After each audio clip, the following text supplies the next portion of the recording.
สวัสดีครับสวัสดีพ่อแม่พี่น้อง FC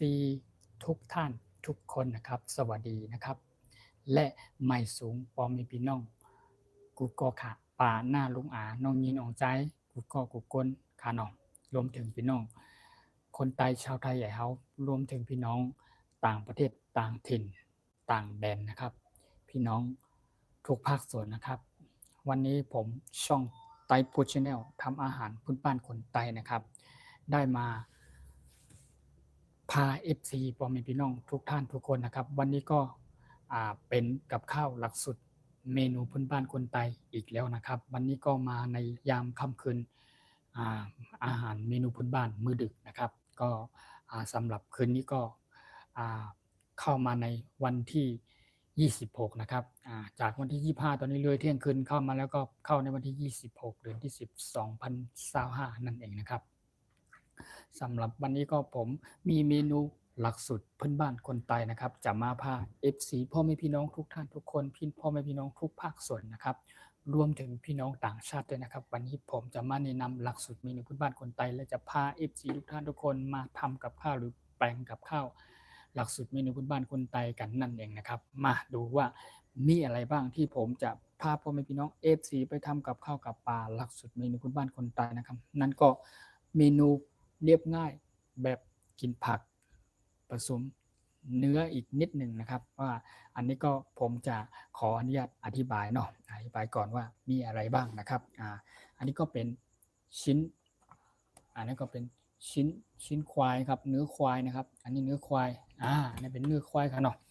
เนื้อควายมาใกล้ๆนะอันนี้ชิ้นเนื้อควายนะครับอันนี้ก็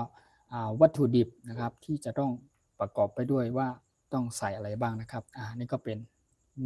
มีมะเขือเทศ2ลูกนะครับแล้วก็มีขิงนะครับขิงแล้วก็หอมแดงต้นหอมผักชีนะครับต้นหอมผักชีนะครับแล้วก็พริกสุกนะครับโอเคแล้วก็ใบมะกรูดนะครับแล้วก็มีทั้งโถเน่าแผ่นนะครับโถเน่าแผ่นโถเน่าแผ่นแดนมี2แผ่นนะครับหลักสูตรมินพื้นบ้านคนไทยนะครับไม่ว่าจะทำกับข้าวแบบไหนจะต้มจะแกงจะหุงนะครับจะผัดอะไรก็แล้วแต่นะครับหลักสูตรเมนูพื้นบ้านคนไทยอย่างนี้ขาดโถเน่าแผ่นไม่ได้นะครับโถเน่าแผ่นนะครับโถเน่าผงที่เป็นผงก็มีนะครับอันนี้เป็นผงโถเน่าจากโถเน่าแผ่นตำเสร็จมาทำเป็นแผ่นแบบนี้นะครับแล้วก็เราจะเอาไปย่างนะครับไปทอดหรือให้มันกรอบตำให้เป็นผงแบบนี้ก็สามารถเก็บไว้ในกระบุกหรือในอะไรไว้ได้นะครับแล้วก็ส่วนอันนี้ก็เป็นโถเน่าแผ่นนั่นเองนะครับโถเน่าแผ่นแล้วก็มีทั้งผักอันนี้นะครับผมจะทำเมนูพื้นบ้านหลักสุดพื้นบ้านคนไทยวันนี้ผมจะพา FC พ่อแม่พี่น้องทุกท่านทุกคนนะครับวันนี้ผมจะพาไปผัดยอดผักขมแคมใส่ชิ้นควายนะครับนะครับผักขมแคมเนี่ยที่ผมมาผักขมแคมที่ผมชอบกินนะครับชอบทานนะครับรับประทานนี่ครับเวลาผมทำคลิปหรือว่าในขณะที่ไลฟ์สดนะครับทุกครั้งนะครับผมส่วนมาก FC พ่อแม่พี่น้องทุกท่านทุกคนส่วนมากก็จะเห็นเนาะผักอันนี้มันคือเขียวๆนะครับยอดอ่อนๆนมๆนี่ครับนั่นก็คือผักขมแคมจะผัดใส่เสียนควายนั่นเองนะครับอันนี้คือผักขมแคมแล้วก็มีทั้งผักกระดำนะครับแล้วก็รากชูเนาะสำหรับที่จะกินกับแล้วก็มีทั้งถั่วลิสงนะครับเนี่ยนี่ถั่วลิสงแล้วก็เมล็ดงาเนาะเมล็ดงาขาวแตงนะครับแต่อันนี้ก็มีไข่ต้มเราจะต้มไข่สักหน่อยนะครับไข่น่าจะต้มกินเปล่าๆนะครับไข่อันนี้ไข่ต้มโอเคไข่ต้มมีด้านแคบหมูเนาะแคบหมูคือหนังปองนะครับหนังปองได้กินด้วยกัน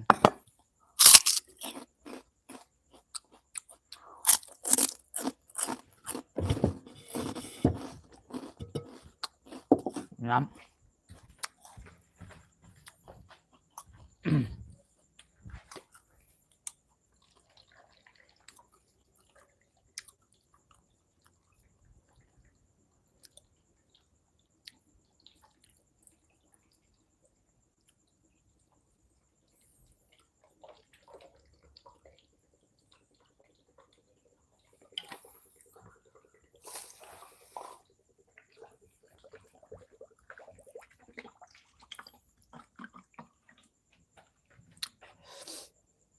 ดื่มน้ำสักแก้วเนาะดื่มน้ำสักแก้วก่อ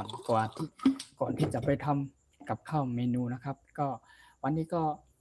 ผมช่องไต้ฟู้ดชาแนลทำอาหารพื้นบ้านคนไต้หรือว่าช่องไต้เฮ็ดข้าวพักนะครับพี่น้องคนไต้ชาวไทยใหญ่ของเราจะเรียกว่าช่องไต้เฮ็ดข้าวพักนะครับสำหรับภาษาไทยนะครับก็เรียกว่าทำอาหารพื้นบ้านคนไต้นั่นเองนะครับภาษาอังกฤษก็คือช่องไต้ฟู้ดชาแนลทำอาหารพื้นบ้านคนไต้นะครับสำหรับพ่อแม่พี่น้องต่างชาตินะครับ Hi everyone นะครับ Welcome to my Thai food channel ทำอาหารพื้นบ้านคนไต้นะครับเดเฮ็ดกับข้าวนะครับเนาะเดเฮ็ดกับข้าวหลักสูตรเมนูพื้นบ้านคนไต้ไต้เมนู people everyone welcome to my Thai food channel นะครับ everyone welcome to and everyone follow for me thank you สำหรับพ่อแม่พี่น้องต่างชาตินะครับผมอาจจะใช้เวลาประมาณสักระยะหนึ่งประมาณ20 นาทีหรือ30 นาทีนะครับประมาณนี้นะครับ I think ประมาณ about 20 minutes or 30 minutes everything okay เนาะสำหรับพ่อแม่พี่น้องต่างชาติก็สามารถเข้ามาเป็นแรงอกแรงใจเป็นกำลังใจให้ผมได้นะครับขอบคุณครับสวัสดีครับสวัสดีครับและขอบคุณครับแล้วก็ใหม่สูงค่ายินจงกุก็ขาใหม่สง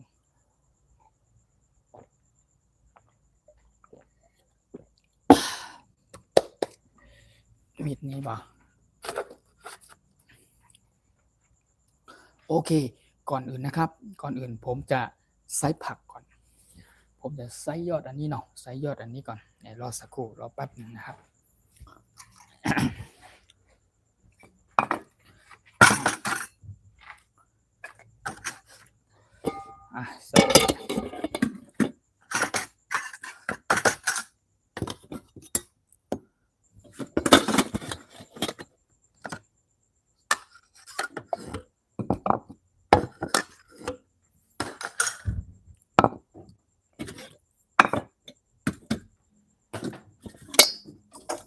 ก่อนอื่นนะครับผมจะใส่ยอดอันนี้ก่อนนะครับ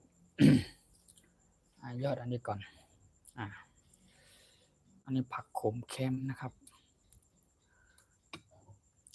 อันนี้ผมจะผัดใส่ชิ้นควายนะครับใส่ผัดใส่เนื้อชิ้นควายนั่นเองครับเนื้อควายพี่น้องคนไทยเรียกว่าเนื้อควายนะครับเนื้อควายนะครับเนาะพี่น้องคนไทยเขาเนื้อควายนะครับชิ้นควายนั่นเองนะครับแล้วก็อันนี้ผมจะเอาเก็บไว้กินแบบดิบๆนะครับอร่อยแล้วก็ส่วนที่เหลือก็จะผัดใส่ชิ้นควายนะครับโอเค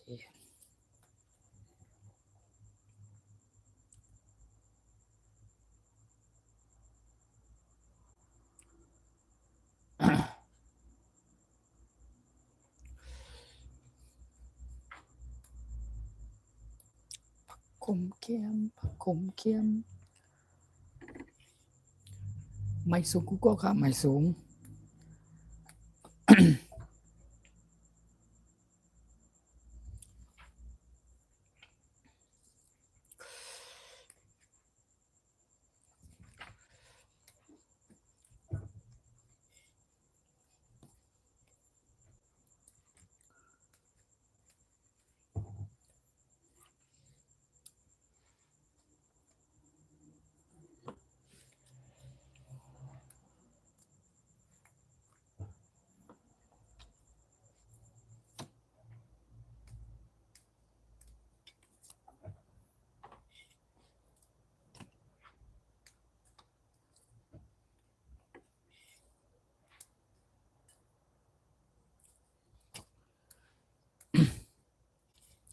อยากกินกับข้าวเมนูหลักสูตรพื้นบ้านคนไทยนะครับอยากกินแบบอร่อยนะครับจะต้อง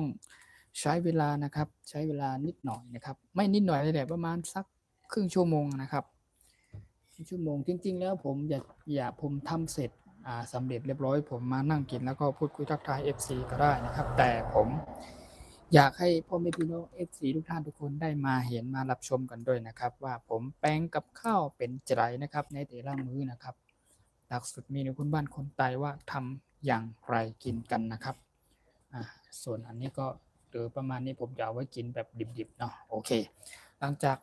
ที่ผมใส่ผักเรียบร้อยนะครับนี่อันนี้เป็นผักโ ขมแค้มนะครับผักขมแค้มสุดยอดแล้วก็ออกแบบขมๆหน่อยสามารถกินแบบดิบๆได้เลยเดี๋ยวผมกินให้ดูเนาะ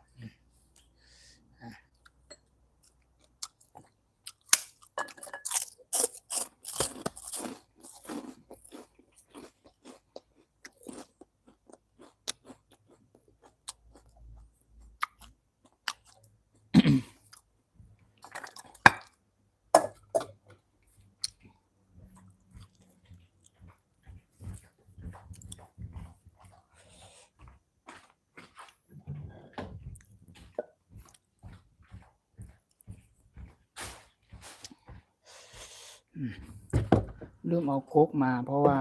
จะต้องตำมันเนี่ยจะต้องตำขิงเนาะขิงอ้าวเม็ดอยู่ไหนละ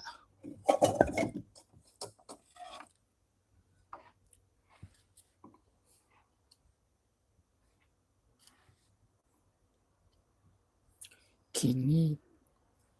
ล้างทำความสะอาดเรียบร้อยนะครับ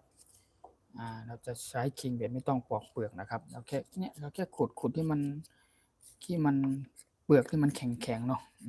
ที่มันอ่อนๆให้เป็นขิงอ่อนนะครับแล้วก็ผมสามารถ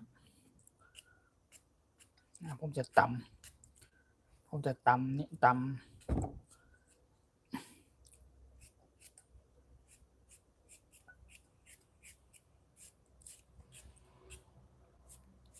สวัสดีครับ Hi everyone thank you so much thank you welcome to everyone my Thai food channel ทำอาหารพื้นบ้านคนไทยเนาะ everyone welcome to โอเคเอาไว้นิดหนึ่งแล้วก็มีอันนี้เป็นขิงเนาะในส่วนของอันนี้ก็เป็นขิงนะขิงนี่ผมจะตำนี่ขิงเอาไปใกล้ๆเนี่ยอันนี้ขิงอันนี้ก็เป็นตะไคร้นะตะไคร้พี่น้องคนไทยหรือชาวไทยใหญ่ของเราจะเรียกว่าข่าหอมนะครับเนาะตะไคร้หอมนั่นเองนะครับนี่ก็ตะไคร้หอมตะไคร้หอมโอ้หอมหน่อยนะ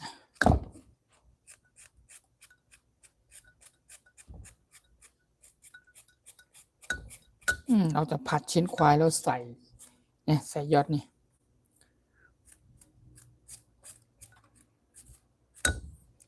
จัดไปพ่อแม่พี่น้อง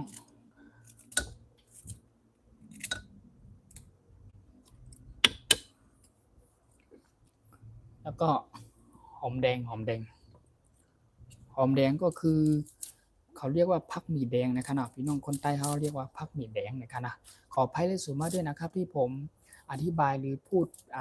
เป็นภาษาเผ่าชวนผมลงไปด้วยนะครับเพราะว่าผมก็อยากจะให้พ่อแม่พี่น้อง FC ทุกท่านทุกคนหรือพ่อแม่พี่น้องทุกภาคส่วนโดยเฉพาะพี่น้องคนไทยคนเมืองเฮาเนาะหรือว่าพี่น้องคนใต้ชาวไทยใหญ่ของเราบางคนเปิ้นอาจจะฟังภาษาไทยไม่ค่อยรู้เรื่องหมดนะครับก็อาจจะต้องอธิบายเป็นภาษาพี่น้องคนไทยหรือชาวไทยใหญ่ด้วยนะครับก็ขออภัยที่สุดมาด้วยอาจจะมีเป็นบางคำนะครับที่ผมพูดเป็นผสมผสานภาษาพี่น้องคนไทยเฮาไปด้วยเพราะว่าหลักสูตรเมนูพื้นบ้านคนไทยนะครับก็เป็นช่องทำกับข้าวเมนูพื้นบ้านคนไทยโดยตรงนะครับก็อยากจะอธิบายทั้งภาษาไทยและทั้งภาษาพี่น้องคนไทยเฮาเนาะภาษาพี่น้องคนไทยเฮาและภาษาพี่น้องคนไทยหรือภาษาไทยใหญ่นั่นเองนะครับก็อธิบายและพูดผสมผสานกันลงไปเนาะโอเคอันนี้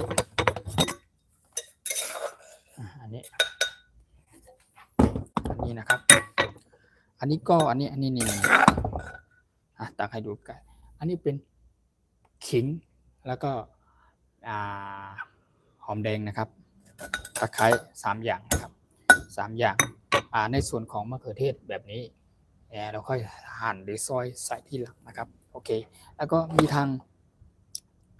ถั่วเน่าแผ่นในส่วนของถั่วเน่าแผ่นนะครับถั่วเน่าแผ่นก็คือผมจะผัดกินเฉยๆนะครับผมจะผัดหรือทอดนะครับเขาเรียกว่าทอดให้กรอบแล้วก็ผมจะทอดแล้วก็ใส่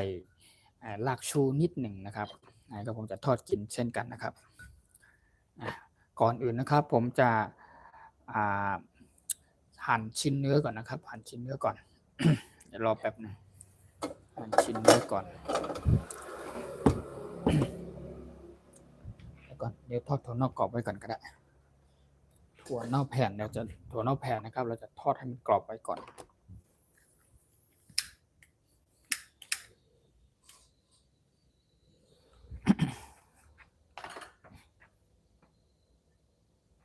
สวัสดีครับสวัสดีพ่อแม่พี่น้อง FC ทุกท่านทุกคนนะครับที่เพิ่งเข้ามาก็ดีนะครับที่เข้ามา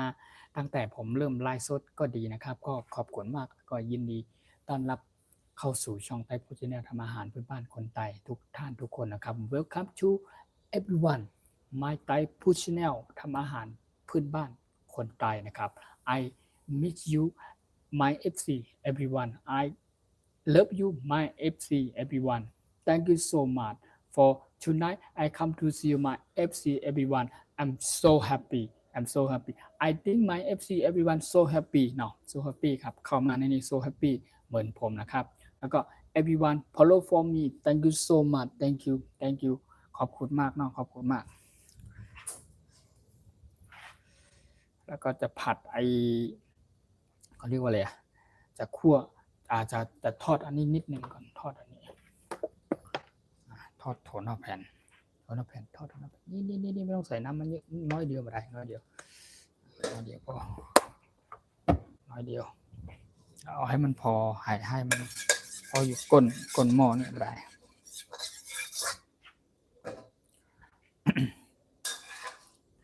เดี๋ยวอาจจะมีช่วงที่ว่าผมมีโอกาสนะครับแล้วก็ผมมีพื้นที่บริเวณแบบที่มันสะดวกสำหรับหยิบของใช้ไม้สอยให้มันจับหยิบง่ายนะครับก็ผมจะทำแบบเหมือนจะมีพื้นที่แบบเวลาปรุงกับข้าวผัดกับข้าวอะไรนี้ครับผมจะมีอยากให้พ่อแม่พี่น้อง FC นะครับได้เห็นเวลาผมส่องกล้องลงไปที่กำลังผัดอยู่อย่างนี้ครับตอนนี้คือพื้นที่มันไม่ค่อยสะดวกแคบนิดหนึ่งนะครับผมก็เอาที่พอประมาณครับที่ให้ FC ทุกท่านทุกคนได้เห็นกันตรงบริเวณโต๊ะนะครับตรงบริเวณที่ผมยืนอยู่แล้วก็ที่บริเวณที่ผมทำกับข้าวแปลงอยู่ณมุมตรงนี้นะครับก็จริงๆอยากจะให้เห็นแบบทั่วกว้างไปให้มันทั่วทุกมุมนะครับให้เห็นทุกช่องทุกมุมนะครับแต่ว่าอันนี้มันพื้นที่มันไม่ค่อยสะดวกนิดนึงนะครับก็เลยเห็นเป็นบางครั้งเวลาผมผัดนะครับเวลาผมผัดหรือผมทอดอะไรก็แล้วแต่นะครับโอเคนะครับตอนนี้ว่าผมทอดเน่าแผ่น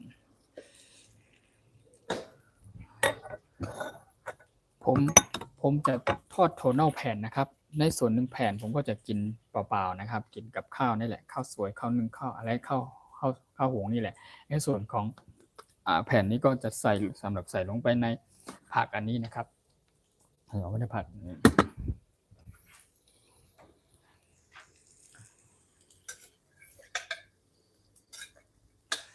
ร้อนขนาดเดี๋ยวทอดให้มันกรอบๆแบบนี้ใจเย็นๆสำหรับพ่อแม่พี่น้อง FC ทุกท่านทุกคนนะครับ everyone wait me I think 30 minutes everything okay everything finish โอเคประมาณ30นาทีน่าจะเสร็จนะครับคิดว่านะครับ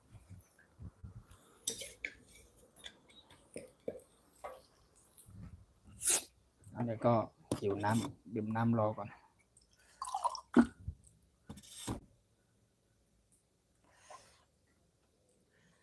อะไรตกลงไปในแก้วนี่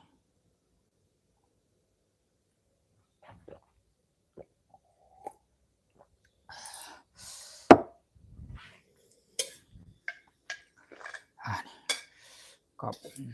เราไม่ต้องทอดให้ทอดให้มันออกมันแบบออกไม่ไหม้เนี่ยมันจะได้หอมๆไงถั่วเน่านี่หอมครับเป็นแผ่นถั่วเน่าสุดยอดไทยแลนด์สุดยอดเมนูไต้พี่โปไว้ไหนดีวะวางไว้นี่ก่อนก็แล้วกันวางไว้นี่ก่อนโอเคตอนนี้ก็แผ่นที่2นะครับแผ่นที่2จัดไปแผ่นที่2 ขอบคุณมากเนอะพ่อแม่พี่น้อง FC ทุกท่านทุกคนที่ยังอยู่เป็นกำลังใจนะครับเป็นแรงอกแรงใจผมในช่องไต้ฟู้ดชาแนลทำอาหารพื้นบ้านคนไต้นะครับทุกครั้งที่ผมได้มาทำกับข้าวกับปลาหลักสูตรเมนูพื้นบ้านคนไต้ผ่านทางช่องเนี่ย YouTube หรือว่าทางไลฟ์สดนะครับ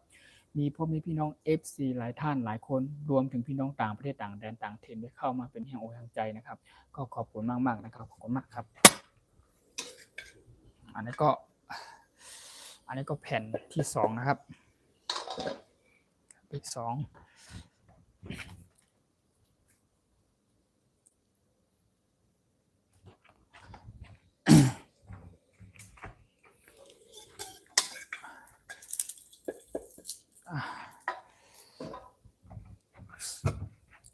อยากกินกับข้าวเมนูพื้นบ้านคนไทยอร่อยนะครับจะต้องใช้เวลานิดหน่อยนะครับจะได้กินแบบอร่อยแล้วก็ของแบบสดๆนะครับใกล้ละนะครับรอแป๊บหนึ่ง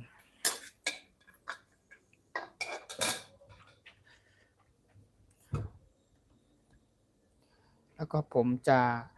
คั่วถั่วลิสงกับเมล็ดงาหน่อยนะครับเมล็ดงากับถั่วลิสงก็เรียบร้อยเนาะเรียบร้อย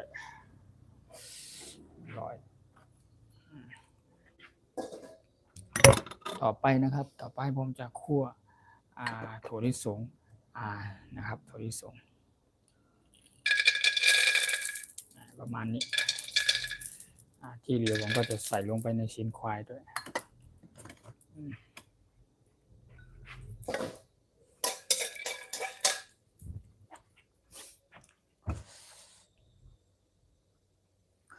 โอ้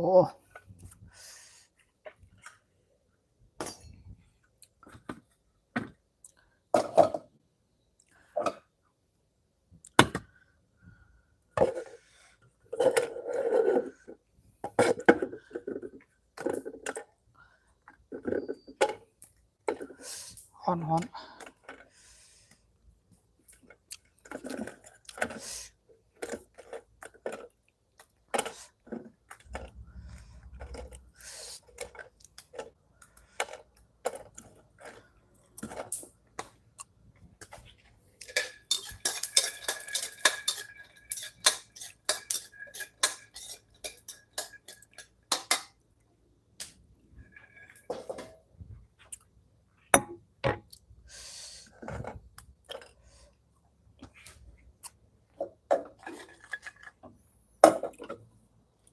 ผักอันนี้ผมไว้กินกับอันนี้เนาะ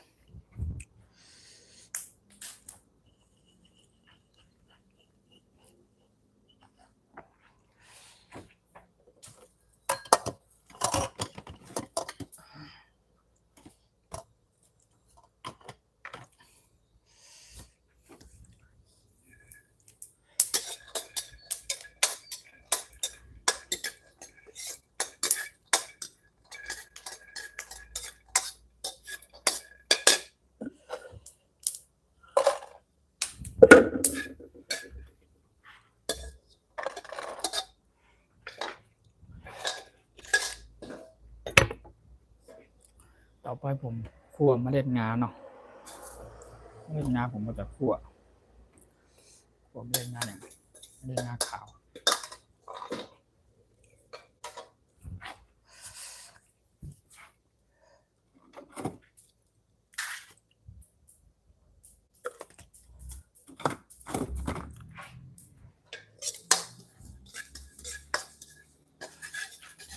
เมล็ดงาขาวนะ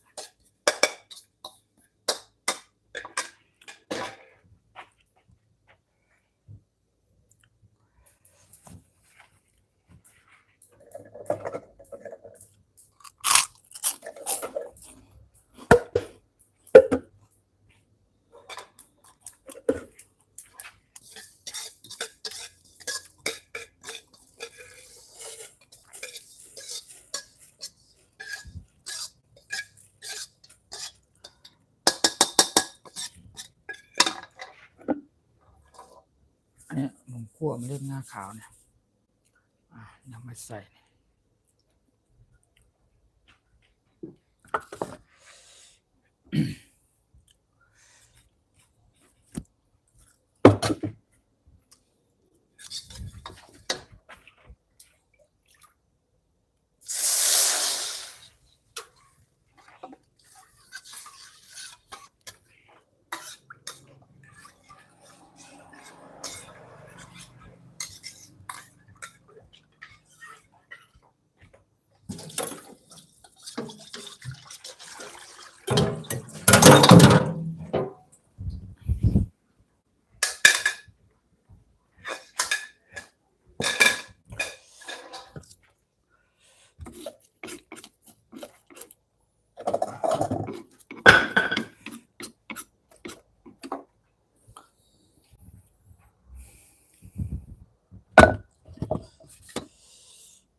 น้องฟอง ต่อไปนะครับผมจะหั่นชิ้นควายนะครับชิ้นควายนั่นเองนะครับชิ้นควายนะครับผมจะหั่นชิ้นควายนะครับในชิ้นควายนี่เป็นชิ้นควายนะครับชิ้นควายครับผมไม่เป็นน้องครับโอเคอุ้ยถั่วลิสงชิ้นควายเนาะชิ้นควายชิ้นควายนี่ เดี๋ยวนะย้ายทีก่อนชิ้นควายอุ้ยโอ้ดู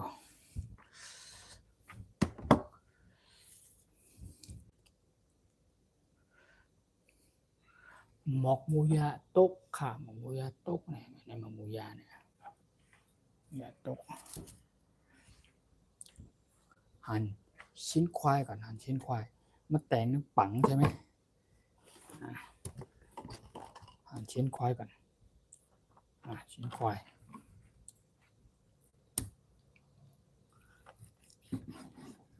หั่นเป็นชิ้นเนื้อควายเนี่ยเนาะชิ้นควายนั่นเองนะครับ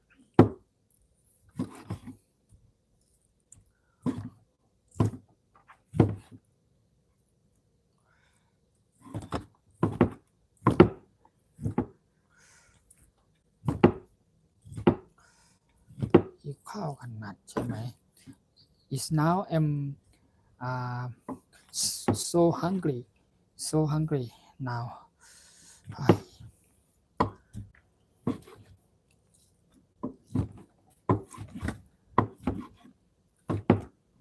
สวัสดีครับสวัสดีครับพ่อแม่พี่น้องครับสวัสดีครับสวัสดีที่คอมเมนต์เข้ามานะครับเป็นแห่งอกแห่งใจเป็นกำลังใจนะครับเดี๋ยวรอสักครู่นะครับเดี๋ยวผมจะไปอ่านคอมเมนต์นะครับขอหั่นหรือซอยเนื้อควายก่อนนะครับไม่ต้องชิ้นใหญ่มากชิ้นประมาณซอยชิ้นประมาณนี้เนาะ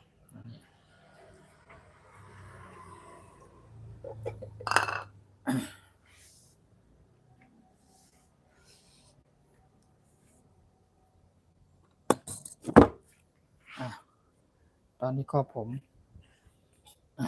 จ่ายแล้วตอนนี้ก็ผมนี่ครับผมชิ้นควายนะครับชิ้นควาย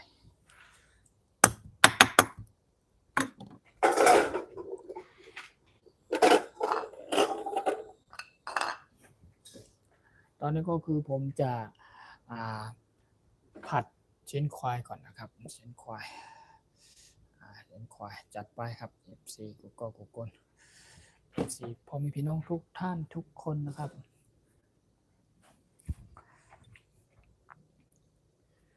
จะใส่ชิ้นควายครับสวัสดีครับทำอะไรกินครับวันนี้ผมช่องใต้ผู้ชี้แนวทำอาหารบ้านคนไทยนะครับวันนี้ผมจะมาทำ ผักนี้นะครับอันนี้เรียกว่าผักขมแคมนะครับแล้วก็ผัดใส่ชิ้นควายนะครับผัดใส่ชิ้นควายแล้วก็จะมีทั้งถั่วเน่าแผ่นทอดหรือว่าถั่วลิสงคั่วหรือทอดนั่นเองนะครับแล้วก็กินกับผักมะแตงนะครับ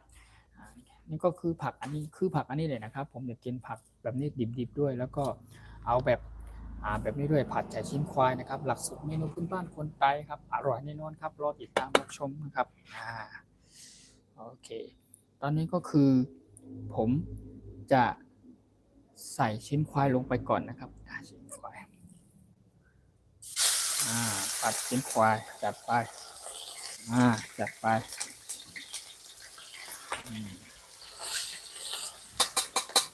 โอ้สุดยอด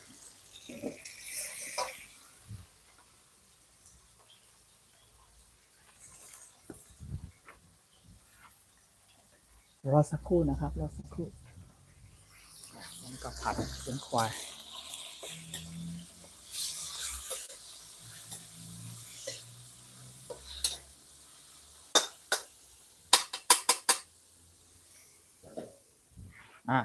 ระหว่างผัดชิ้นควายนะครับระหว่างเราผัดชิ้นควายระหว่างนั้นผมก็จะ ตำอันนี้ก่อนตำเนี่ยที่เป็นข่าเนี่ยข่าแล้วก็ตะไคร้แล้วก็ขิงแล้วก็หอมแดงนะครับ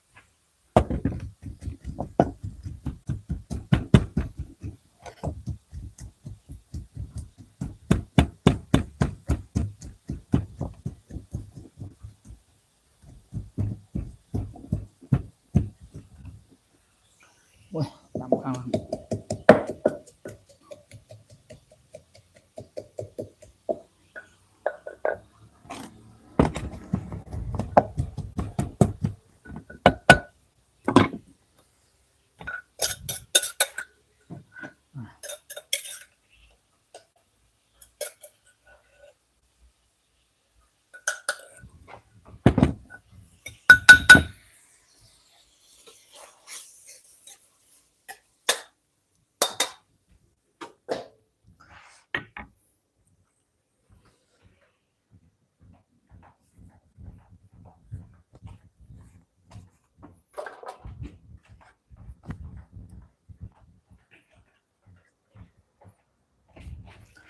เนี่ยผมจะผัดเนี่ยก็เอาไปก่อน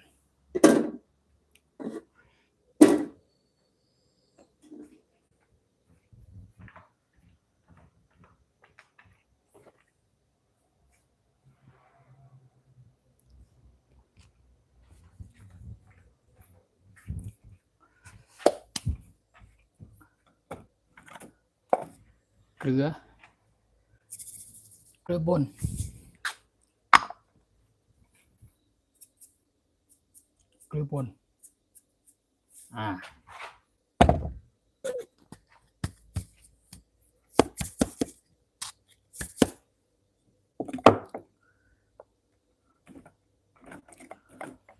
ผงชูรส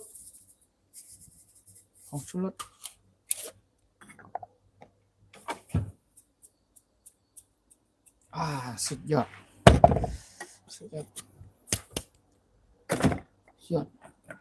อันนี้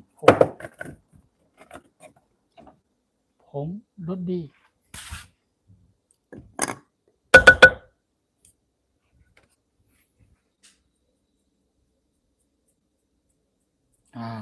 จัดไปครบรส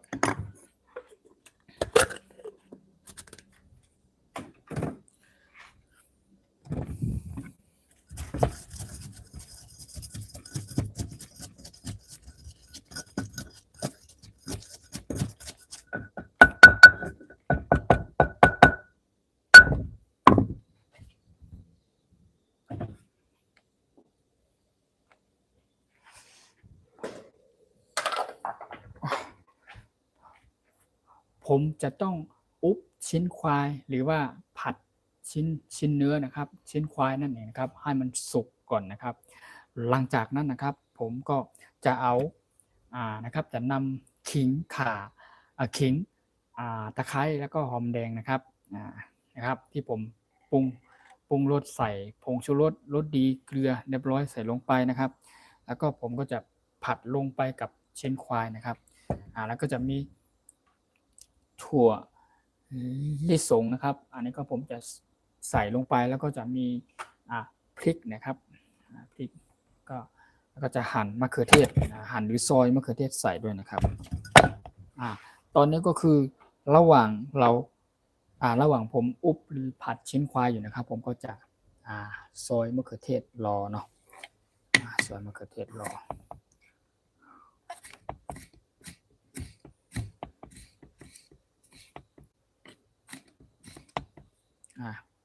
ซอยมะเขือเทศรอ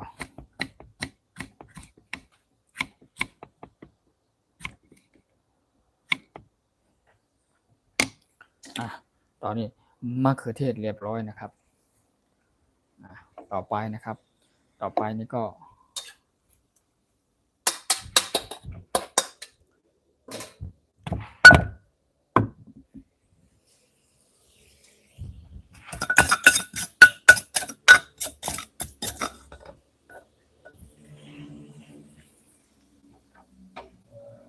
ใส่ลงไปเนาะใส่ลงไป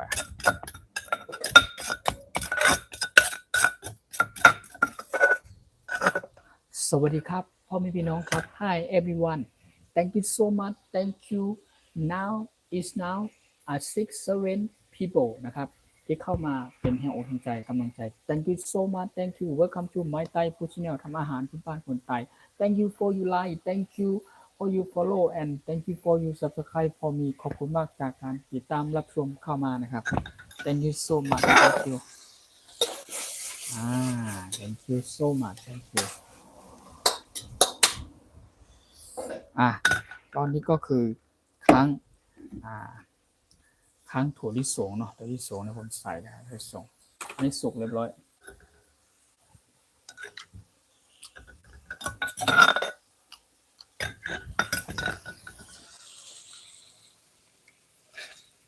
ใส่ลงไป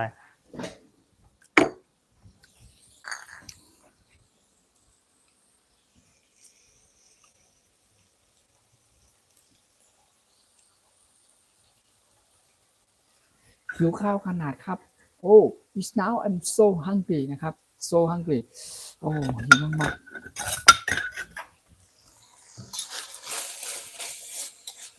คั่วถั่วลิสงคั่วชิ้นควายให้สุก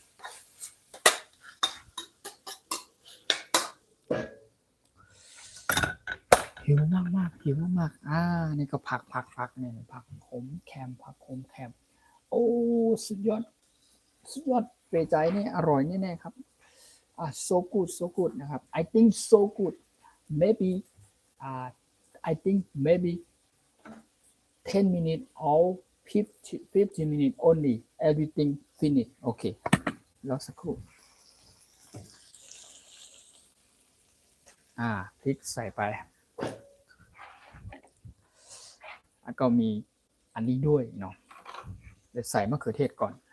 ใส่มะเขือเทศลงไปก่อนนะครับ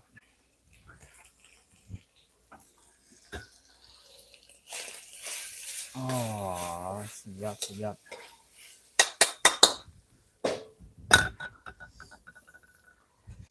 หิวข้าวขนาด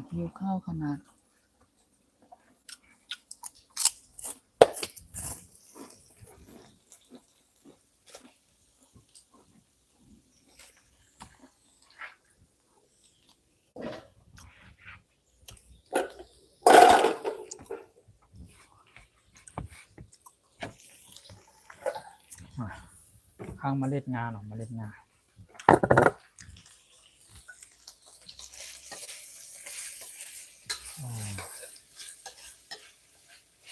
โอ้หอมสุดยอดหอมไปใจ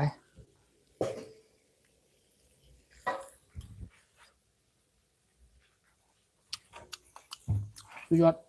เติมเกลือนิดหน่อย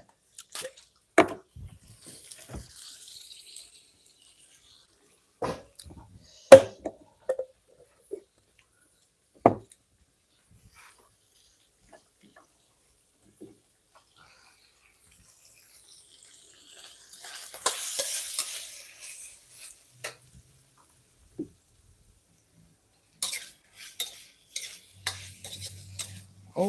ชิ้นควายผัดใส่เนี่ยยังไม่ได้ใส่ผักเดี๋ยวรอสักครู่นะครับรอผักก่อนผักยังไม่ได้ใส่นะครับผักยังไม่ได้ใส่ซอยต้นหอมผักชีรอต้นหอมอันนี้ต้นหอมผักชี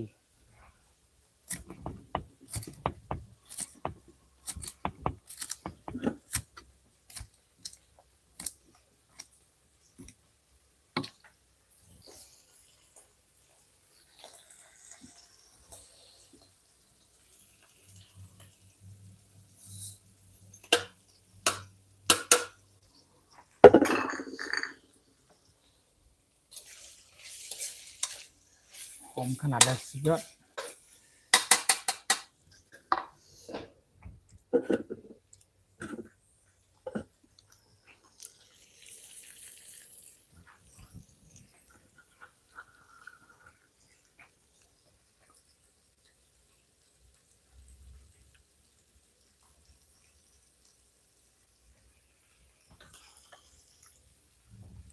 แล้วก็ใส่นี่ด้วย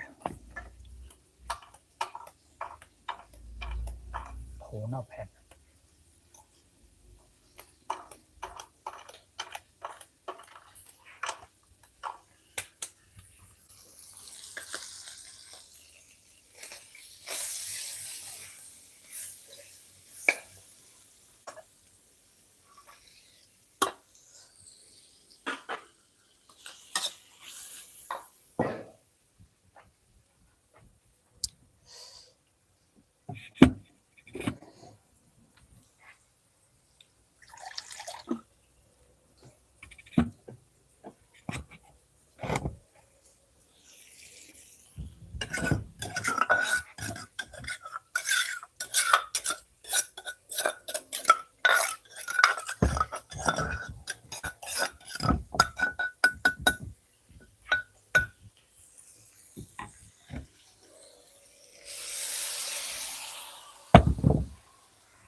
ตอนนี้ก็คือค้างต้นหอมผักชีกับค้างผักนี่นะครับผักนี้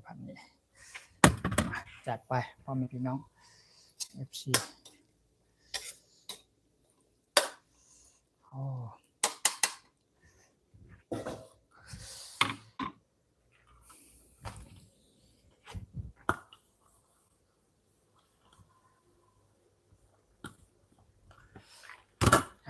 ใกล้สุกเรียบร้อย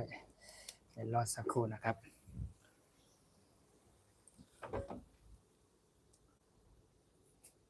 ใส่ผักนี้สักหน่อยใส่ผักลงไป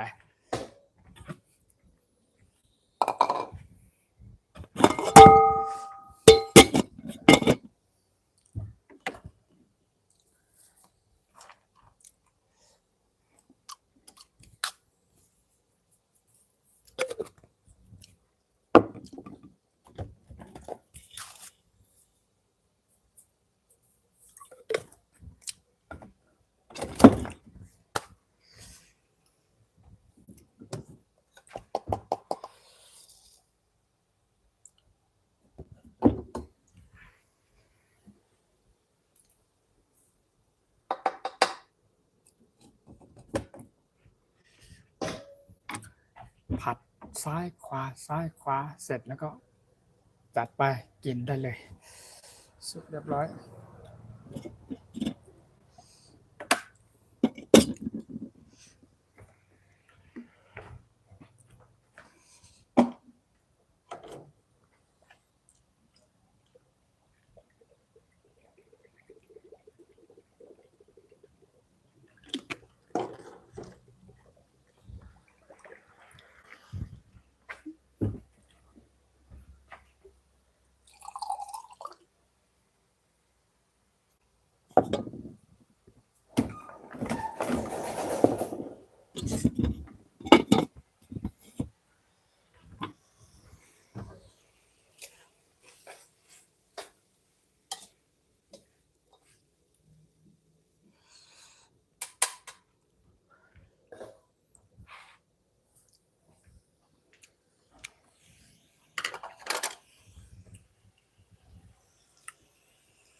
ตอนนี้คือ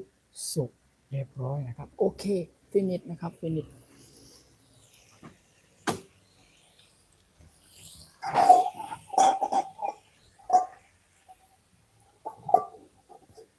ต้มไข่สักหน่อย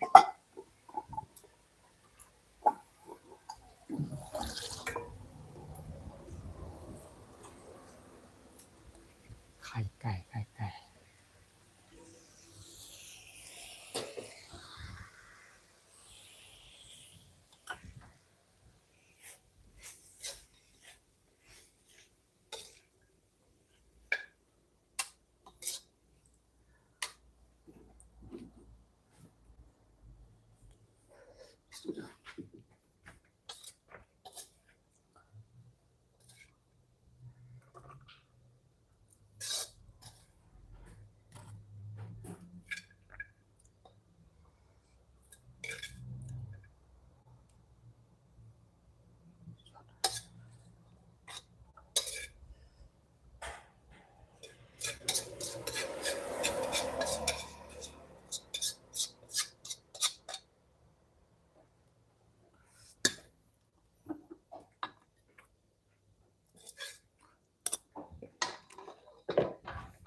ยอด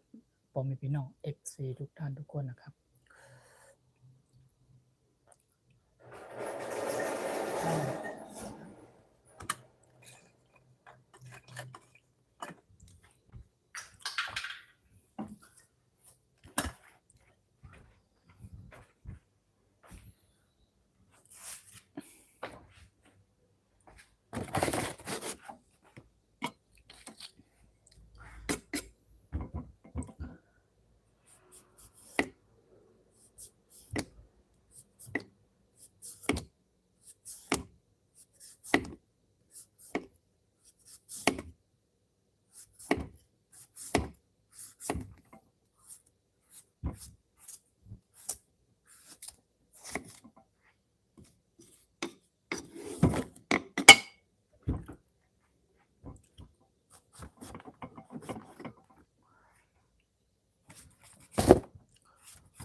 ต้มไข่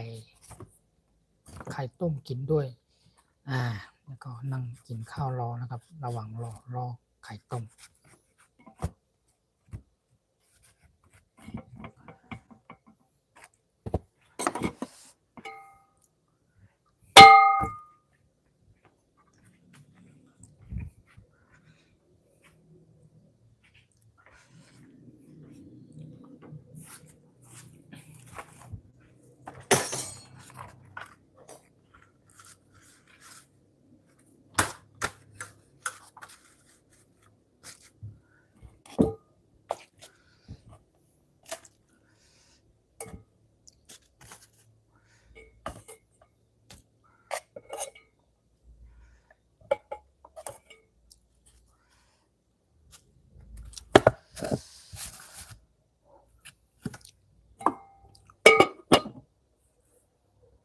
ครับ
สุดยอ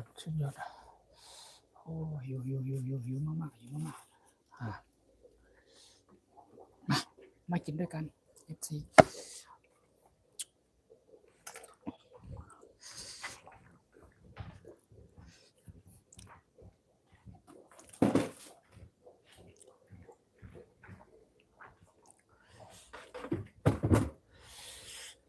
ลอกไข่ต้มก่อนนี่ลอกไข่ต้มต้มไข่กินด้วยสุดยอด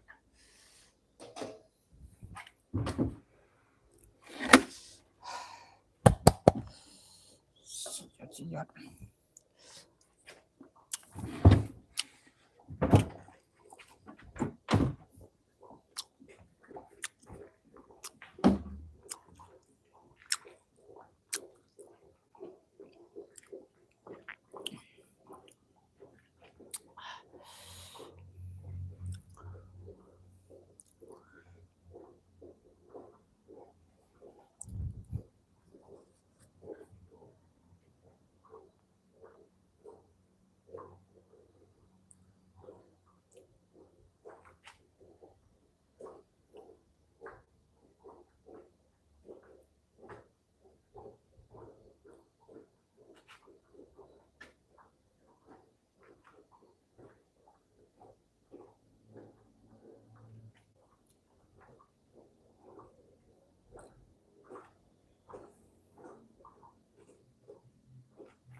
ขอบคุณมากครับ FC พ่อแม่พี่น้องทุกท่านทุกคนพ่อแม่พี่น้องทุกภาคส่วนนะครับที่ยังอยู่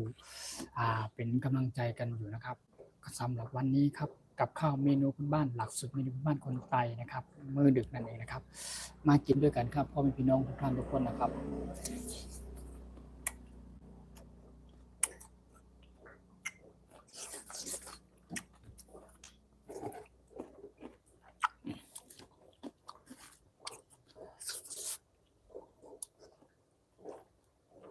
ยอด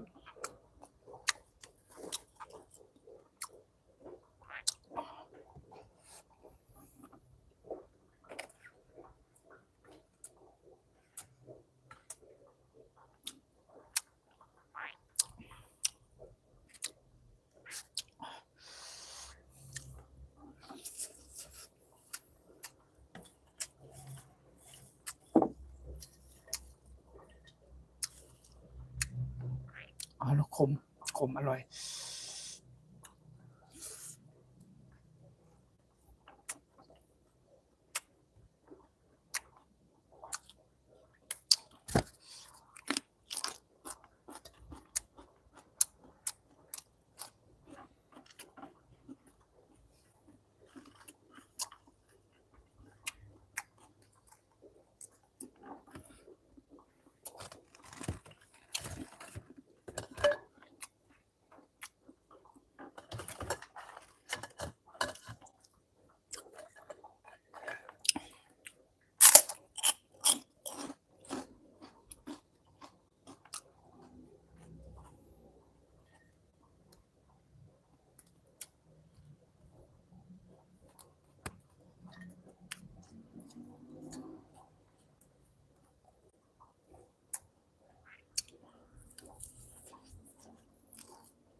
นี่เนี่ยพากันได้กินพากันเนี่ยพากันเนี่ย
thank you so much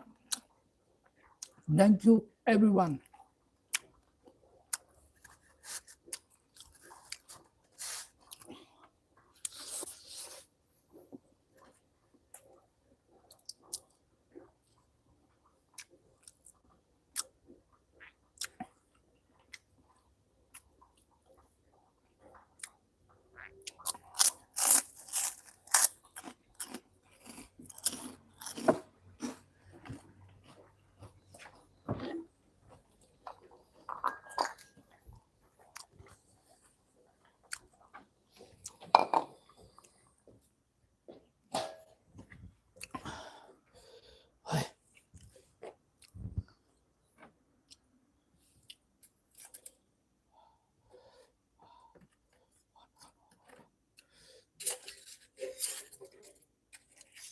รอยมันเย็นก่อนค่อยกินไข่ต้ม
สุดยอดชิ้นควายผัดใส่ผักขมแคมนะครับมีเมล็ดงาขาวมีข่ามีตะไคร้มีขิงแล้วมีถั่วลิสงนะครับมีหอมแดงมีใบมะกรูดต้นหอมผักชีโอ้โหสุดยอดหอมหลักสุดเมนูนี้อร่อยเยี่ยมเลยครับ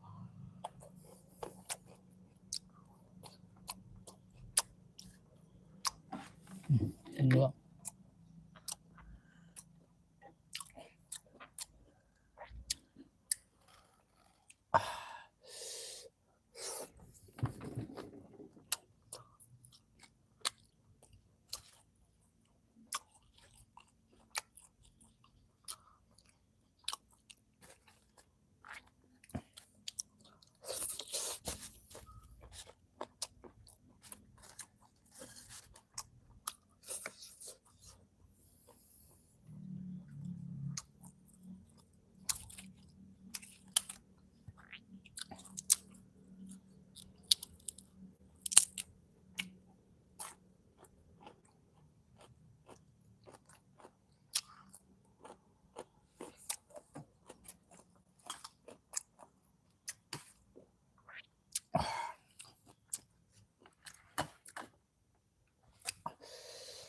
สุดยอด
อบคุณครับสวัสดีครับ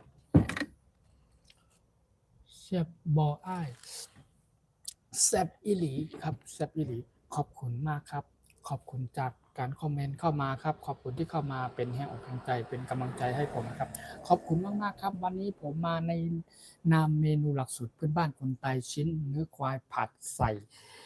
ยอดผักขมแคมนะครับพี่น้องคนไทยคนเมืองพี่น้องอีสานของเราผมไม่แน่ใจว่าเรียกว่าผักอะไรครับสำหรับพี่น้องคนไทย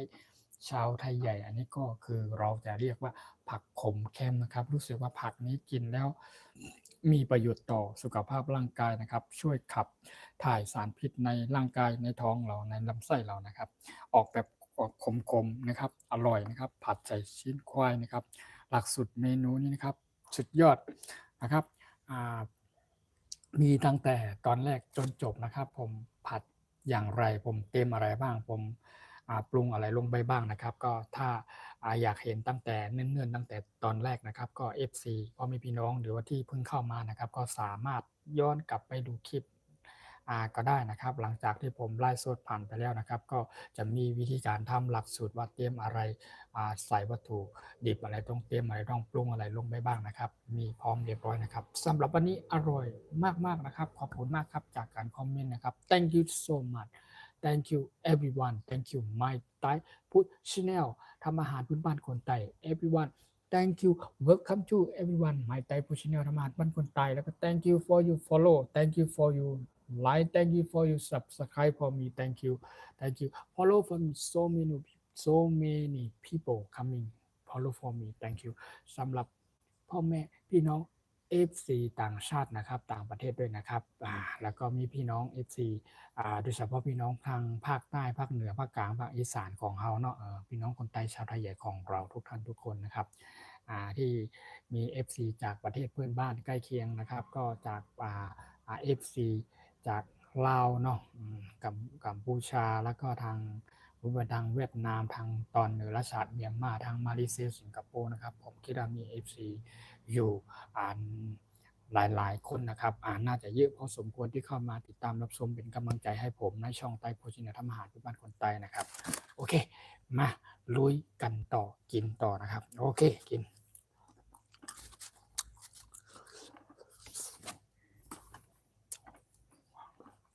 ร้อนขนาดเลย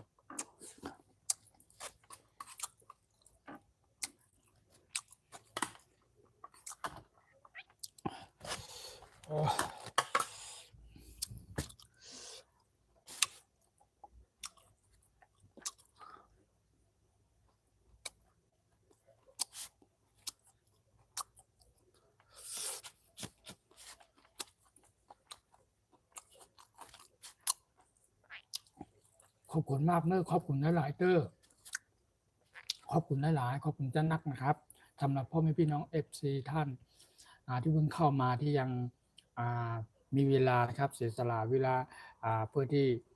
เข้ามาดูติดตามรับชมขอให้เป็นกำลังใจให้ผมนะครับขอบคุณมากนะครับสำหรับท่านใดที่ยังไม่หลับไม่นอนกันนะครับที่ยังอยู่เป็นเพื่อนเป็นกำลังใจให้ผมอยู่นะครับก็ขอบคุณมากขอบคุณทุกท่านทุกคนนะครับสวัสดีทุกท่านทุกคนนะครับตอนนี้ก็คือ1:07 นาทีแล้วนะครับโอเค it's now 1 a.m. 7 minutes เนาะน่าจะประมาณmaybe 7:15 or 7 เอาไม่นะmaybe 1 a.m. 20 minutes or 1 a.m. 30 minutes only นะครับน่าจะประมาณ1:20 นาทีหรือว่า1:30นะครับประมาณ1:30 นาทีผมก็จะขอเนี่ยลงไลน์นะครับแต่ตอนนี้ก็ยังมาพูดคุยทักทายกันพา FC ทุกท่านทุกคนกินกับข้าวกับปลากันอยู่นะครับอาจจะมีพี่น้อง FC ต่างประเทศนะครับต่างชาติด้วยที่เข้ามาติดตามรับชมเป็นกำลังใจให้อยู่นะครับก็มีหลักสูตรเมนูพื้นบ้านคนไทยนะครับมีหลายๆอย่างนะครับวัตถุดิบต่างๆที่ผมขออภัยสุดมากเลยนะครับผมไม่สามารถอธิบายให้ทั่วถึงได้สำหรับเป็นภาษาอังกฤษนะครับก็เราไม่ใช่ภาษาของเราเนาะแล้วก็ค่อนข้างจะอธิบายแบบยากหน่อยนะครับว่า ปรุงอะไรใส่อะไรลงไปต้มอะไรแกงอะไรลงไปนะครับวัตถุดิบต่างๆนะครับแต่ในส่วนของภาษาไทยนะครับหรือว่าเป็นพี่น้องคนไทยชาวไทยใหญ่ของเรานะครับผมก็จะพยายามอธิบายหรือพูดเป็นภาษากลางนั่นเองนะครับภาษาไทยนั่นเองนะครับจะได้เข้าใจมีพี่น้อง FC พี่น้องโดยเฉพาะพี่น้องคนไทยคนเมืองของเขาเนาะพี่น้องไทยของเราเนาะอาจจะมีทุกภาคส่วนที่เข้ามาติดตามรับชมนะครับจะได้ฟังเราจะได้อธิบายไปแล้วจะได้เข้าใจนะครับจะได้ไม่ต้องงงว่าพูดภาษาอะไรวะคุยภาษาอะไรครับไม่เห็นรู้เรื่องไม่เห็นเข้าใจอาจจะมีแบบนี้อยู่สำหรับพ่อแม่พี่น้อง FC บางท่านนะครับก็ท่านใดที่ฟังแล้วเข้าใจครับมีความเข้าใจแล้วก็ฟังแล้วก็อ่า มีความสนุกสนมสนุกสนานไปกับช่องผมนะครับหรือว่าสนุกสนานในการที่เข้ามาดูคลิปดูวิดีโอต่างๆหรือว่าขณะที่ไลฟ์สดนะครับทุกๆครั้งนะครับที่มี FC ที่ติดตามผมแล้วก็ดีที่ยังไม่ติดตามก็ดีนะครับที่เข้ามาเป็นแรงอกแรงใจเป็นกำลังใจให้ผมทุกท่านทุกคนนะครับผมขอให้มีความสุขในการได้มาเข้ามาติดตามรับชมแล้วไม่พอเข้ามาแล้วขอให้มีความสุขขอให้สนุกสนานกับการทำอาหารพื้นบ้านคนไทยการที่เข้ามารับชมคลิปต่างๆนะครับขอให้มีความสุขและสนุกสนานกับมันนะครับห้ามเครียดเข้ามาแล้วห้ามเครียดมากินด้วยกันมาทำกับข้าวด้วยกันผัดต้มหุงแกงด้วยกันนะครับ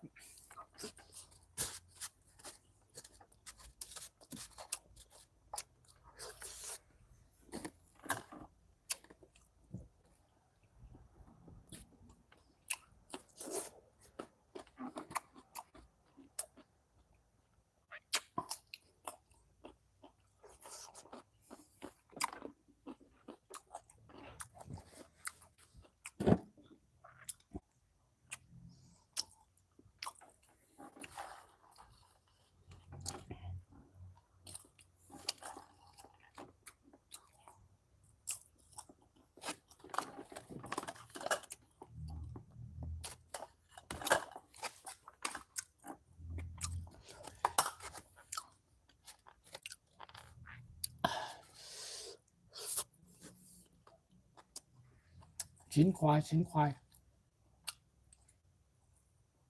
หอมอร่อย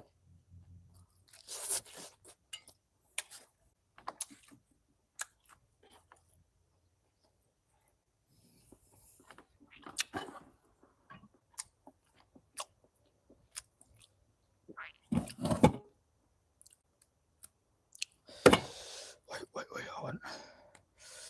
โอ้ยร้อนเลย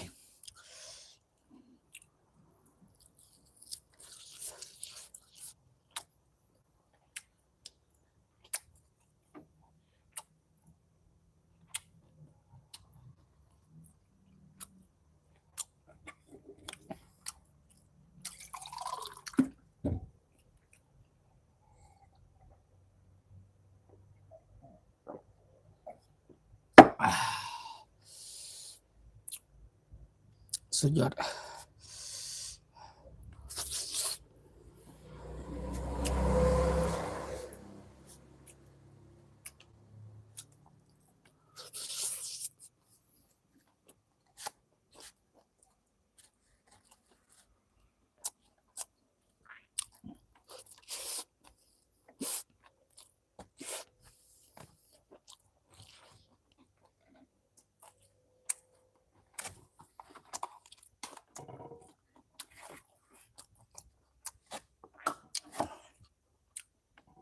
ไปจะหมดแล้ว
เกี่ยง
โอ้ไข่ฮ้อนขนาดเลยขนาด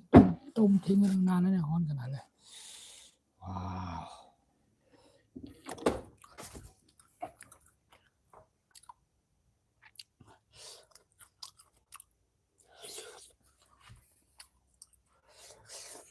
กินไข่สักฟองน้ำสักแก้วกินข้าวให้อิ่มกินผักให้หมดนะครับหลังจากนั้นก็อีกสักพักก็จะขออนุญาตลงไลน์นะครับไว้น้ำปักมือไม่เล่นน้ำแบบนี้น้ำใกล้ๆเนาะน้ำโอ้นี่น้ำนี่น้ำอันนี้ไม่ได้ต้องแบบนี้ตรงนี้โอเคกินได้อันนี้กินได้ถ้าเป็นดอนท่อนล่างนี่ไม่ได้ครับแข็ง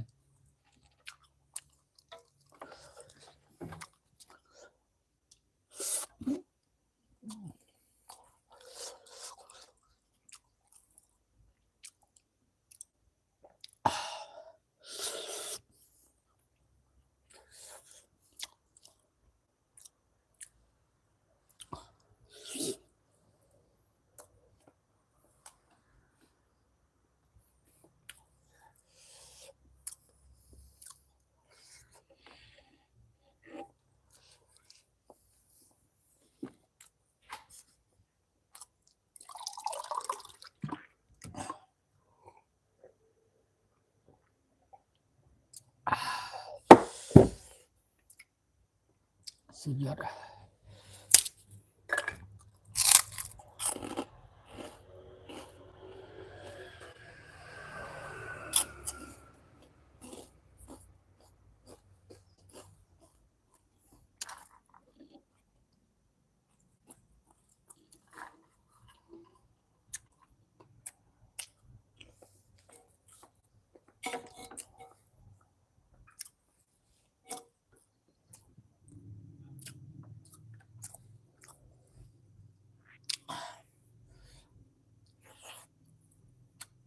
หมดแล้วหมดเกลี้ยงแล้ว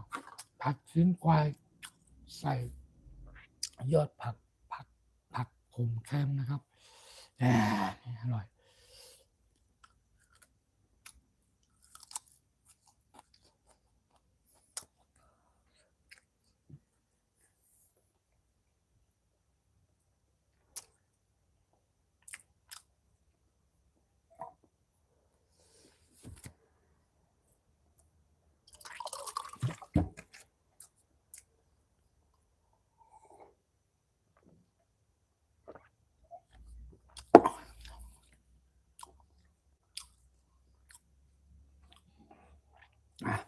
ตอนนี้ก็คือ1:18 นาทีแล้วนะครับ It's now 1 a.m. 18 minutes okay maybe 12 minutes 1 a.m. 30 minutes only นะครับเดี๋ยวหยุดไลน์ละประมาณ1:30นะครับโอเคประมาณสักอีก12 นาทีนะครับผมจะขออนุญาตลงไลน์นะครับขออนุญาตลงไลน์ก่อนนะครับสำหรับพ่อแม่พี่น้อง FC ทุกท่านทุกคนนะครับที่เข้ามา เป็นแรงอกแรงใจเป็นกำลังใจให้ผมในช่องไต้พุชินาทำอาหารพื้นบ้านคนใต้นะครับสำหรับค่ำคืนนี้มื้อกับข้าวหลักสูตรเมนูพื้นบ้านคนใต้อาหารเมนูพื้นบ้านมื้อดึกนั่นเองนะครับขอบคุณสำหรับวันนี้ที่มี FC ทุกท่านทุกคนนะครับที่เข้ามาเป็นแรงอกแรงใจนะครับ everyone follow for me everyone subscribe for me everyone share for me everyone thank you for your comment everyone welcome to my Thai Food Channel ทำอาหารพื้นบ้านคนไทย thank you so much thank you ขอบคุณมากครับขอบคุณมากๆครับ I think so many people I think so sleeping นะ sleeping เนาะsleeping สำหรับบ้านเฮาเนาะบ้านเขาก็อาจจะเป็น daytime บ้านเฮานี่คือ tonight เนาะเป็น tonight บ้านเขาคือ daytime นะครับโอเคสำหรับกับข้าวเมนูพื้นบ้านหลักสูตรเมนูพื้นบ้านคนไทยวันนี้ก็คืออร่อยมากๆ so good thank you so much โอเควันไปใจอร่อยมากๆ so good ครับ so good ครับ I happy I'm very happy เนาะI'm very happy ได้มาพูดคุยทักทายนะครับก็มีความสุขเลยนะครับ I'm very happy I think because come to talk to you my FC everyone I'm so happy นะครับ so happy thank you so much thank you my FC everyone follow for me thank you ขอบคุณมากๆครับขอบคุณมากครับ thank you for your like thank you for your share thank you for your comment thank you for your follow for me everyone thank you so much okay it's now 1 a.m. 20 minutes okay 20 minutes maybe 10 minutes I will stop ละ my YouTube ละจะลงไลน์ YouTube ละจะไม่พูดคุยทักทายต่อแล้วค่อยมาเจอกันใหม่โอเค maybe 10 minutes 10 minutes only 1:30 a.m. only I come see you my FC again next day or next week I come to see you again my FC everyone โอเคประมาณตีหนึ่ง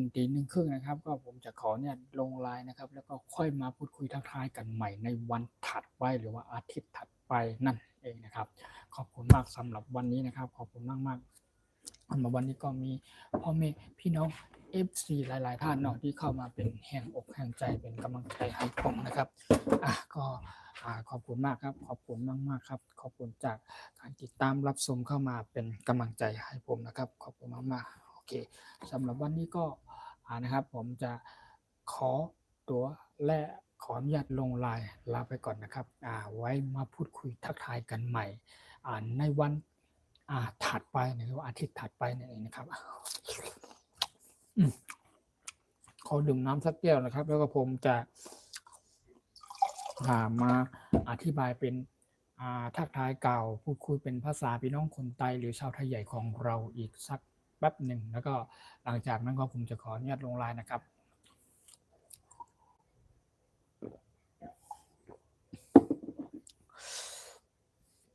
ขอบคุณมากเด้อยินดียินจมกูก็ข้าใหม่ซุงกูก็ข้าใหม่ซุงบอกมีพี่น้องใต้เฮากูก็ปานาลุงอาที่เขามาเป็นเอ็นเป็นแห้งเป็นกำลังใจเขาในช่องใต้ฟู้ดชาแนลหรือทำอาหารพื้นบ้านคนใต้หรือว่าช่องใต้เฮ็ดข้าวพักนะครับเนาะขอบคุณมากเลยยินจมที่มาปันกดปันเด็กปันหัวใจยกโหมในโป้งปันย่อก็กดแชร์ปันติดตามปันนะครับเนาะก็ยินจมปอมในพี่น้องกูก็ขอบคุณพี่น้องคนใต้ชาวไทยใหญ่ของเราทางรวมไปถึงทุกภาคถิ่นนะครับทาง12ปันนาทางเชียงตุงทางตอนเหนือลัดชานสำหรับพ่อแม่พี่น้องคนใต้ชาวไทยใหญ่ทุกท่านทุกคนนะครับขอบคุณมากนะครับขอบคุณมากๆที่เข้ามาเป็นแห่งอกแห่งใจยินจมกับใจใหญ่นำคายินจมคาใหม่สูงกูก็คาใหม่สูงที่ย้อนตั้งของลงไลน์ก่อนคาเนาะพ่อแม่พี่น้องกูก็คาโอเคสำหรับคืนนี้นะครับผมจะขอ ขอบคุณทุกท่านทุกคนนะครับหลังจากนี้ถัดไปนะครับอีกสัก5นาทีนะครับน่าจะไม่เกิน10นาทีนะครับผมก็จะขออนุญาตลงไลน์ก่อนนะครับสำหรับพ่อแม่พี่น้อง FC ทุกภาคส่วนนะครับและผมขอบคุณถึงพ่อแม่พี่น้องทุกท่านทุกคนนะครับที่ เข้ามาเป็นแรงอกแรงใจเป็นกำลังใจให้ผมนะครับโดยเฉพาะพี่น้องภาคอีสานของเรานะครับพี่น้องคนเหนือของเราเนาะครับขอบคุณทุกท่านทุกคนนะครับทุกภาคส่วนนั่นแหละนะครับทั้งพี่น้องภาคใต้ภาคเหนือภาคกลางภาคเหนือของเราเนาะทุกท่านทุกคนรวมถึงพี่พ่อแม่พี่น้อง FC จากประเทศเพื่อนบ้านใกล้นะครับแล้วก็มีทั้งพี่พ่อแม่พี่น้องต่างชาติต่างถิ่นต่างแดนต่างประเทศด้วยนะครับขอบคุณมากที่เข้ามาเป็นแรงอกแรงใจเป็นกำลังใจให้ผมทุกๆครั้งในการที่ผมไลฟ์สดผ่านทางช่อง YouTube หรือว่าได้พา FC พ่อแม่พี่น้องมากินกับข้าวกับปลา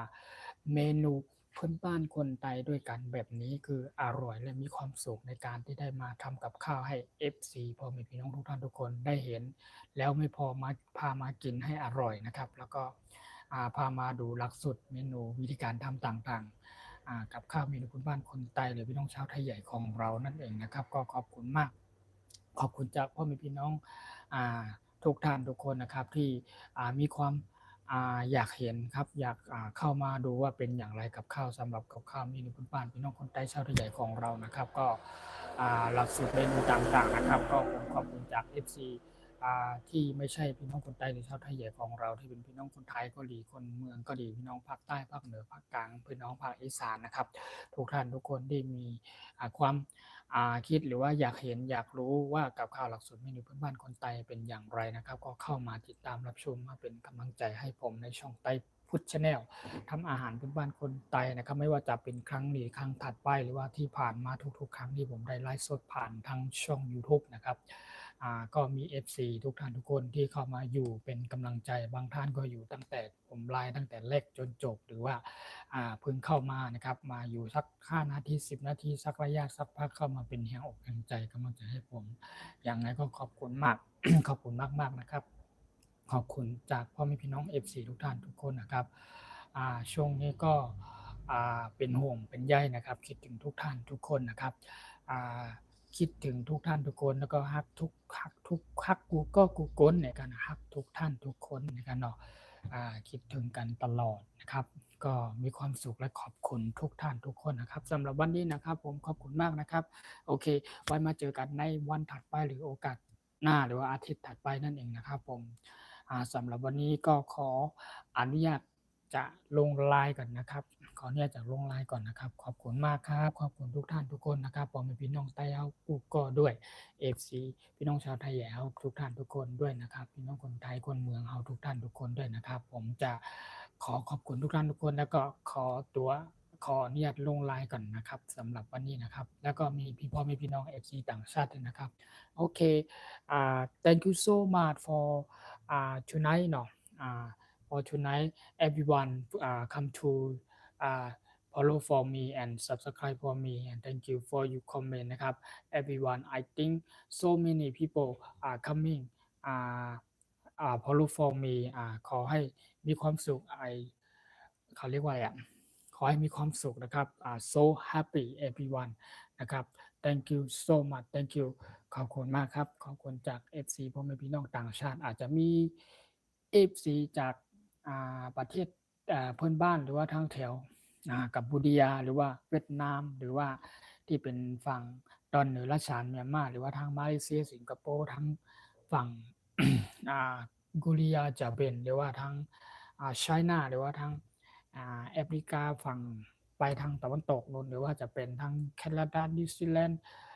ทาง US อเมริกาทางตุรกีทางอินโดนีเซียอย่างนี้เนาะก็จะมีทาง FC หลายๆท่านนะครับที่มาเป็นแรงอกแรงใจเป็นกำลังใจให้ผมในช่องไต้ฟูชแนลทำอาหารพื้นบ้านคนใต้นะครับโอเค maybe 4 minutes only 4 minutes only I will stop ละอยู่ละทั้ง4นาทีเนาะเป็นเวลา1ชั่วโมงครึ่งพอดีนะครับในเวลาการไล่นะครับหรือว่าในเวลาตอนนี้ก็จะเป็นตีหนึ่ง28นาทีนะครับ it's now 1 a.m. 28 minutes okay maybe 2 minutes 3 minutes 1 a.m. 30เนาะ1 a.m. 30อีก3นาทีนะครับโอเคขอบคุณมากนะครับขอบคุณมากครับขอบคุณการติดตามรับชมเป็นกำลังใจให้ผมในช่องไต้พุชแนลทำอาหารพื้นบ้านคนไต้นะครับขอบคุณมากครับ see you again see you see you again everyone, see you next day or see you next week. Okay, I come to see you again. Okay, for tonight I'm so happy, I'm very happy. Thank you so much, thank you for you follow for me, thank you for you like, thank you for you subscribe for me, thank you everyone, thank you so much. Bye bye everyone, see you again. ขอบคุณมากครับ ไว้ทบกันใหม่ในวันถัดไปครับเนาะมาทบกันนะทบกันแทงในวันถัดไปนะครับสวัสดีครับบ๊ายบายทุกท่านทุกคนนะครับบ๊ายบายกูก็กูโกนค่ะยินดีโจงค่ะไม่สูงค่ะสวัสดีครับบ๊ายบาย everyone thank you so much บ๊ายบายขอเนี่ยลงไลน์ก่อนนะครับทุกท่านทุกคนนะครับที่เข้ามาเป็นแห่งอกแห่งใจเป็นกำลังใจให้ผมนี่โถลินโคโถน้าต้อยหอมอร่อยมีชูเนี่ยชูหวานดีเลย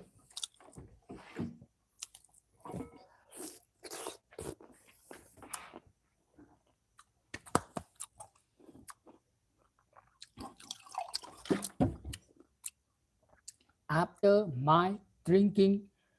water already บายบาย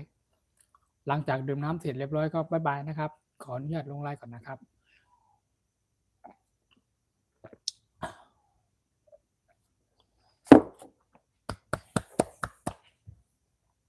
Thank you so much, thank you, bye bye everyone ขออนุญาตลงไลน์กันนะครับทุกท่านทุกคนนะครับบายบาย see you again everyone, see you again, see you next day or see you next week เนาะโอเคบายบาย thank you so much, thank you บายบาย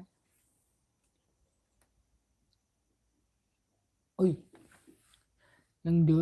13ท่านก่อน13ท่านยังอยู่โอ้ขอบคุณมากเลยขอบคุณมากยังอยู่เป็นกำลังใจอยู่13ท่านขอบคุณมากครับ13ท่าน13ท่านสุดยอดผมไม่พี่น้อง FC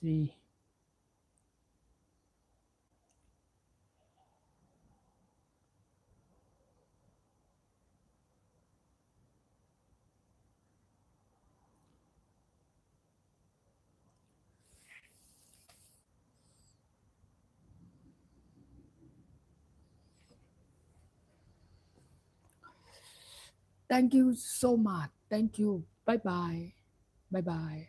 โอ้ขอบคุณมากจากการคอมเมนต์เข้ามาเนาะขอบคุณมากโอ้น่าทานมากครับขอบคุณมากครับหมดเรียบร้อยเสร็จเรียบร้อยนะเหลือแค่ถ้วยเปล่านี่ขอบคุณครับขอเนี่ยลงไลน์ก่อนครับไม่สูงกูก็ไม่สูงขอบคุณมากครับ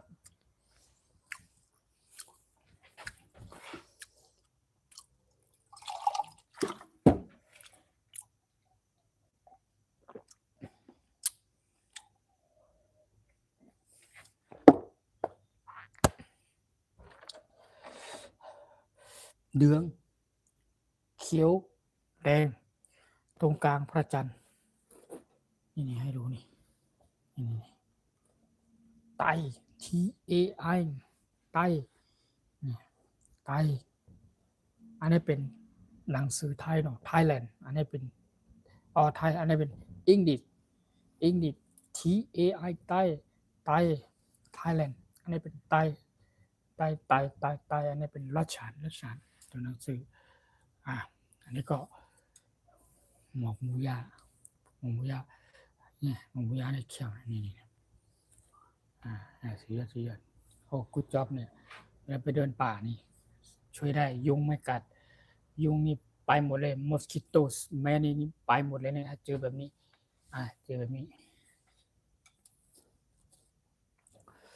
อร่อยมากพ่อแม่พี่น้องไต้กูก็ FC ทุกท่านทุกคนแล้วก็น่าเป็นชาติไทยเนาะอันนี้กลางหัวนี่โอเคขอบคุณครับบ๊ายบายขอเรียนลงไลน์นะครับบ๊ายบายทุกท่านทุกคนนะครับบ๊ายบาย